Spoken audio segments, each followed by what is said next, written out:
মনেই আমাদের সব কিছু। আর এই মনকে যদি শক্তিশালী করতে হয় তাহলে সেই জন্যে অভ্যাস নাম্বার 2। কাল যখন ঘুম থেকে উঠবেন তারপর সকাল 8টা থেকে 10টা পর্যন্ত এই সময়টা একটা বেছে নিন। এই 2 ঘন্টা সময় আপনি স্থির করুন যে আপনি সব কিছুকেই সহজভাবে গ্রহণ করবেন। ঈশ্বরের ইচ্ছা বলে সব কিছুকেই মেনে নেবেন।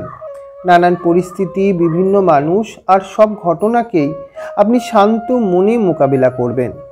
কোনো কিছুতেই আপনি অধীর হবেন না বা দুঃখেও ভেঙে পড়বেন না, পরিস্থিতি যেমনই হোক না কেন।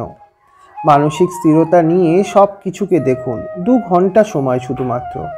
পরিস্থিতিকে ভালো বা মন্দ বলবেন না, কোনো মানুষকেই ঠিক বা ভুল বলবেন না, শুধু দেখুন, গ্রহণ করুন সবই ভগবানের ইচ্ছা হিসাবে।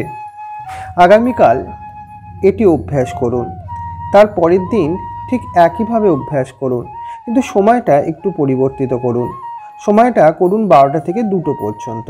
তারপরের দিন সন্ধে 6টা থেকে 8টা পর্যন্ত এই একইভাবে এই কাজ করুন।